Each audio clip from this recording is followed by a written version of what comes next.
Stand clear of the closing doors, please. No, it's New York Fashion Week.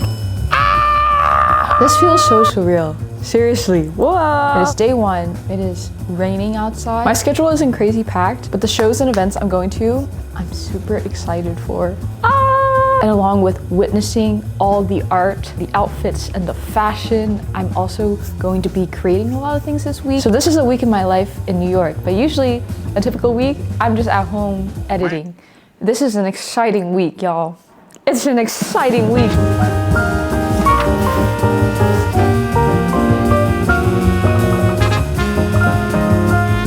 I am obsessed with my outfit, and you know when something that you imagined comes out as good as you thought it would be? Yeah. Anyways, this is my camera bag. I am gonna be hauling around a lot of gear this week. I want this bag to be the piece de resistance. It's from Patagonia, and I want to deck it out with plushies, like an obnoxious amount of plushies. I want you to hear me coming from a mile away. Final boss of trinket hoarder.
Past 5-6 days have been such a whirlwind and so much fun, but I am so tired. Things are finally slowing down, but still life feels so fast-paced. There's a gazillion things to do, but for the next few days I am focusing on post-production.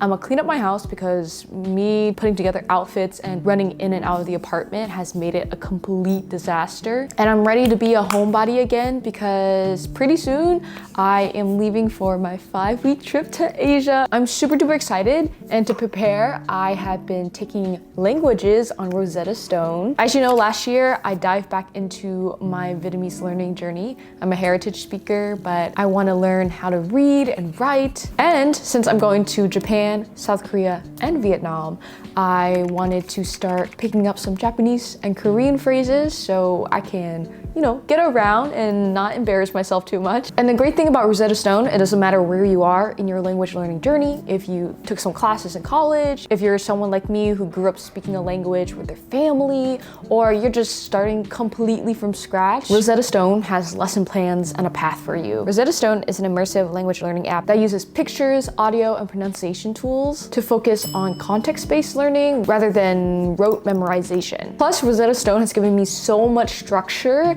to learn a language post-grad. And one of my favorite language learning features is the True Accent voice recognition tool. It compares my speech to real native speakers and gives me instant feedback on my pronunciation. Ông ấy 88 tuổi, Ông ấy 88 tuổi. So if you want to hone in on your language skills, start a new language completely, I have a very awesome offer for you from Rosetta Stone. Their lifetime subscription, which gives you access to all 25 languages for life, is currently 60% off. You can use the link in my description box and kickstart your language learning journey today. Thank you, Rosetta Stone, for partnering with me for this video. Y'all are the best. And let's get ready for some Lunar New Year celebrations. Yeah!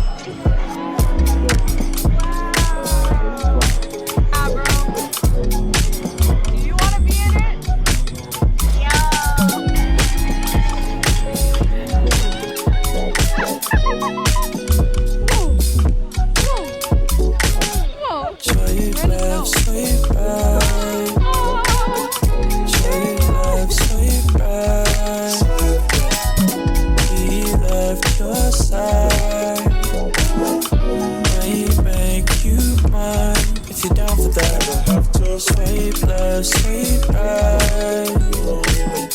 Sweet love, sweet right. I know that we left your side. Might make you mine if you're down for that. I won't let us in. And around like this around the bound. Seeing that way you stand. No, I vibe with that. 11 out of 10 like spinal tap. Stars or something with your mind that. Got time for that. You know. Back out, they so cold. Got me glad that I know the way to go.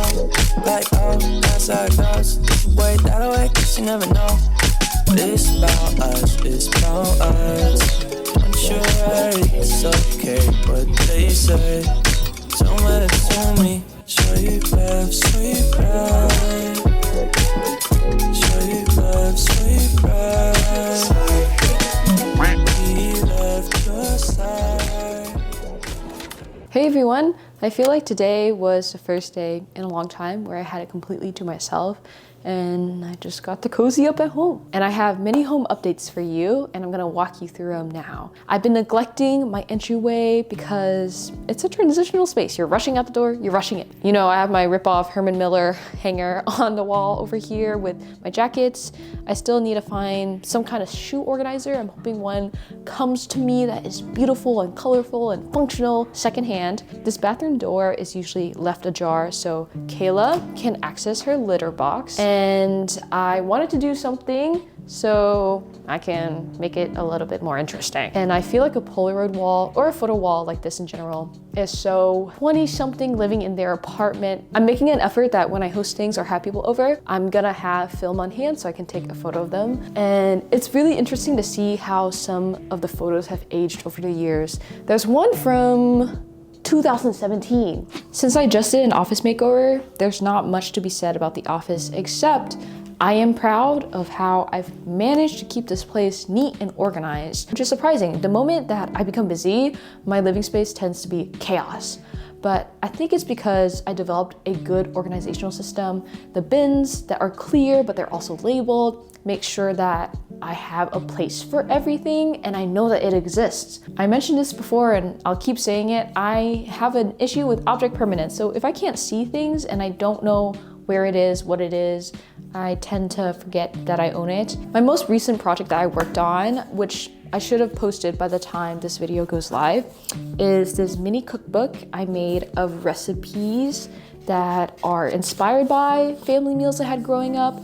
This was so fun to make, but it also made me so emotional because I ended up pulling a bunch of digital photos from an old family hard drive that had me, my mom, my brother. And it's the first time that I've ever written out recipes in a recipe format like you would find online or in a cookbook. For the most part, when people ask me for recipes, I just send them something from my notes app. And I don't think it's a generalization when I say this, but in a lot of immigrant families, in a lot of Asian families, you learn by doing it, by tasting it, by cooking alongside people. And so there's something special about writing down all these recipes that are comfort meals. They're very important to me. I'll cook them for the rest of my life because they're also quite easy. Designing little pages for them and being able to share it with people because, you know, sometimes like telling people to just rely on their ancestors to tell them to when to stop putting in soy sauce is not the most clear-cut way to communicate how to make a dish. So, wow. February is almost over. Not a lot of updates on the kitchen, but I did do something I think every maximalist should do. There is a general misconception that people who like maximalist design just actually collect a lot of clutter, but I think maximalists still curate their space. It's not haphazardly thrown everywhere. I like to make sure that my pantry doors don't get too crowded, so I like to prune some photos, change in some of the prints. It can be easy to, as you collect things, just add it on to existing decorating projects you already have. I made an effort to take off some things and move it elsewhere, or like scrapbook it, so it still feels curated. Wow, I'm not gonna lie, I fall more in love with my living space every day, and I fine-tune some details. It feels a little bit more cohesive and lived in. For the first big addition is this room divider.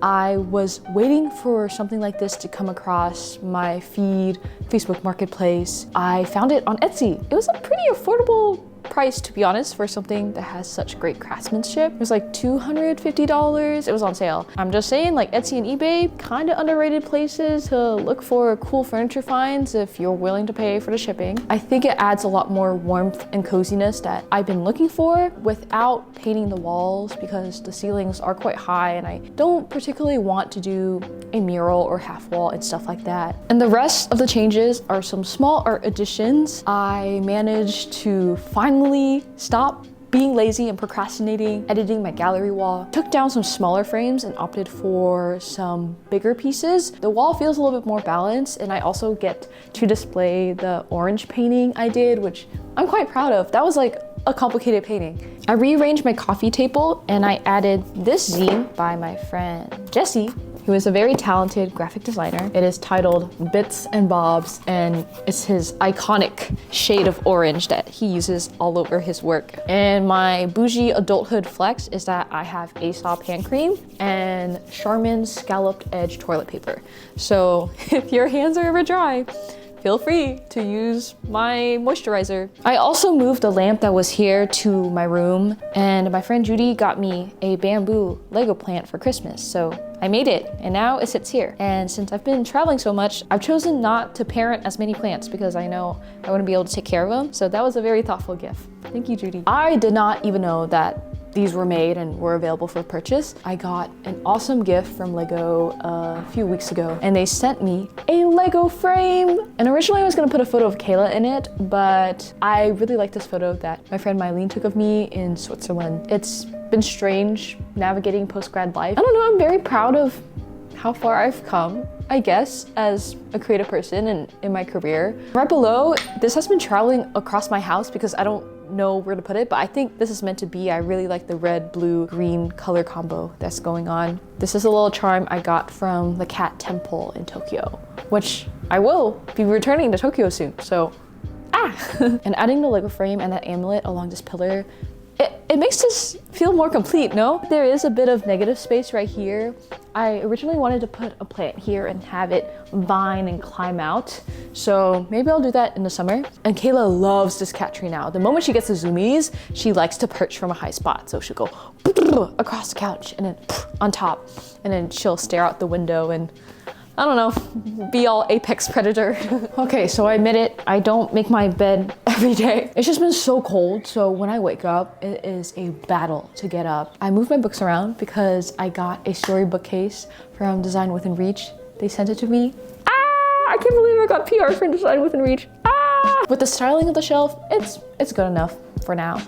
The vibes are getting there, and I kept the top part of the shelf more sparse, more decorative, and then towards the bottom, it's blended in with the other stacks of books that are on the ground that is purposeful. I'm not sure if I'll keep it like that, but it gives me peace of mind that Kayla is less likely to jump on the shelf. I did take the precaution and I use the poster putty to hold all the tiny objects in the camera and the smiskies down. I mentioned I moved the lamp from the living room off of the media console, and I moved it back here. This was originally where I put it when I first moved into the apartment. I think all you need is like a floor cushion here, and it could be a whole cozy corner. And that's a little week in my life in New York City. It's been a crazy hectic time. I'm about to leave for Texas in a few days. Wow, life is moving so fast. I'm glad that I get to share some of the exciting moments with you. This week was very, very exciting. And it's nice to have so many of my days go by hanging around people that love what they do, are so passionate about making cool stuff and art and creating and being badasses. Even though I'm tired, I've lost sleep, you know, I've had late nights and early mornings. I feel like I've been just making so much stuff, and that's so cool. And I'm pretty sure the next few videos are gonna be me in Asia. And thank you so much to Rosetta Stone for setting me up to be prepared to travel. If you'd like, you can use the link in my description box to get 60% off of the lifetime subscription. And thank you everyone for watching. Be sure to stay bundled up if it's cold outside. I hope you stay safe, stay warm. Love you. I'll see you in the next video. Bye.